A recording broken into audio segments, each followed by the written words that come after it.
Hey guys, it's Brian with Two Indians, and just a quick word before we start this video. Attempting an Iron Butt Association Bun Burner Gold certification is no joke. Do not try this unless you are 100% prepared to go at least a full day without any sleep and to ride your butt off. All right? Anyway, with that said, enjoy the video. Let's get on our bikes and go. Is that running? Yeah. I'm here! The show begins! And now we go. All right, I'm gonna get started. Hey everybody, it's Brian at Two Indians. Three fools. And we are 3-1. Our other rider couldn't make it today, but we're still gonna knock this thing out. We are doing an Iron Butt Bun Burner, hopefully gold today. That is 1,500 miles in 24 hours.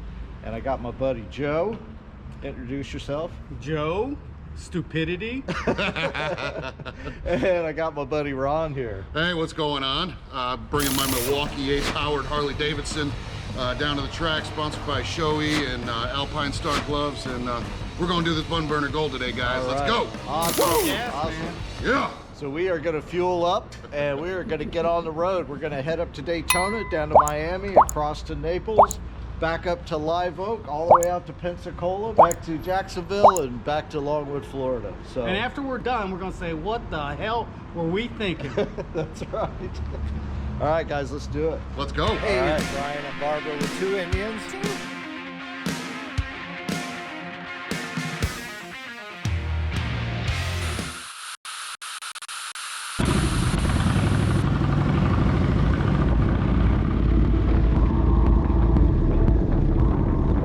For this trip, I used an app that I've been using for a long time called Scenic Motorcycle Navigation.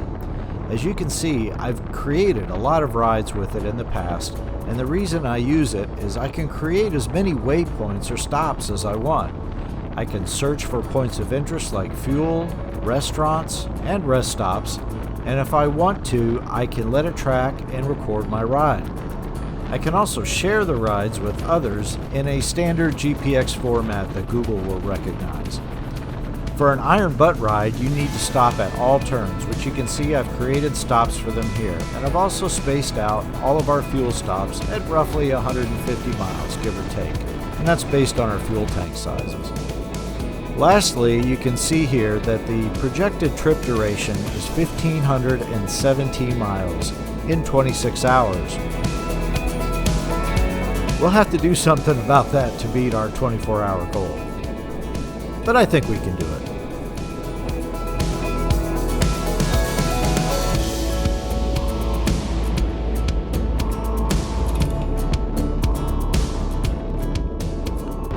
Look, earning this Bun Burner Gold certification is nearly impossible. To travel 1,500 miles in 24 hours, you have to average 62.5 miles per hour. That's including fuel stops, bio breaks, receipt stops, everything. This trip is going to take at least a dozen stops, and so you figure 12 stops at 10 minutes per stop. That would cost you 120 minutes, or 2 hours of time that needs to be made up with speed. Nah, buddy, every minute counts on this ride, and nothing is guaranteed. I honestly don't know if we're going to make it. And to prove the point, at our very first stop, we ran into a delay. You just have to expect the unexpected.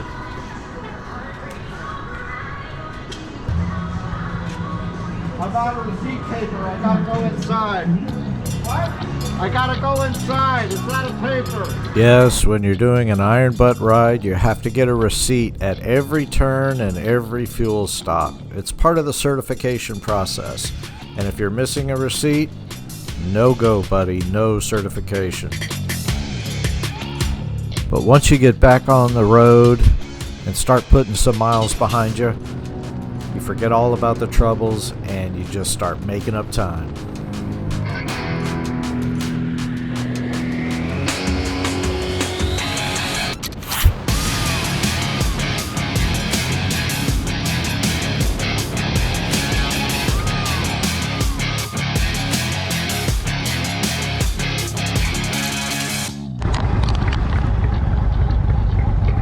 stopping at the Port St. Lucie, Florida Turnpike for a quick gas and bio break.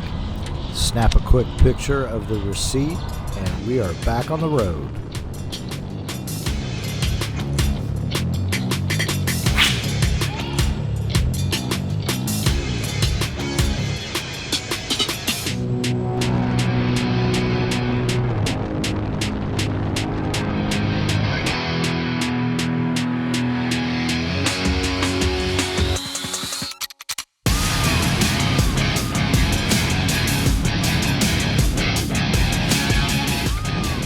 You know you're in Miami when you can see the Everglades and the shell rock pits. And of course you're starting to thaw out from the cold weather up north. At least it's cold for us Floridians.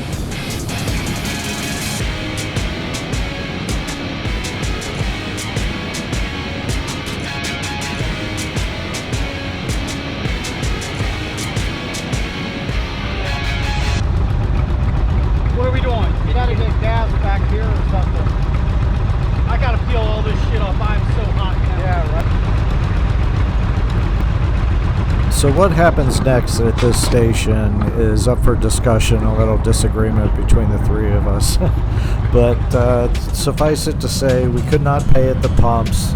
The guy behind the window was a bit of a jerk, and we paid for our fuel and left and got back on the Tamiami Trail and headed west towards Naples. And this is where the trouble began.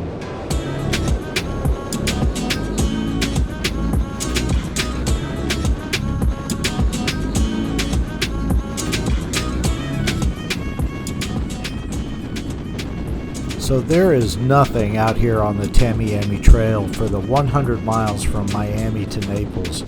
It's pretty barren. Nothing but swamp and alligators and flood control, dikes, etc.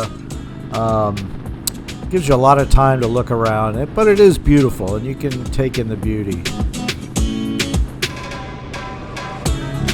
But it also gives you time to maybe glance down at your fuel tank.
At this point, I dropped my speed down to about 60 miles per hour and just tried to take it easy.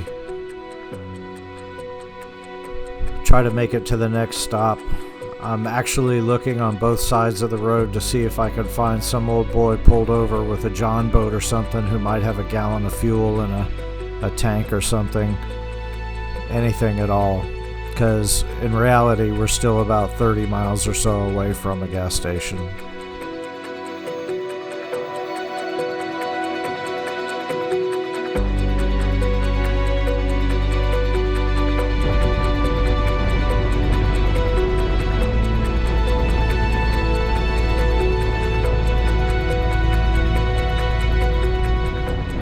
I honestly had no idea how far it was to the next gas station. The longer we rode, the further away it seemed. It kept adjusting on the GPS.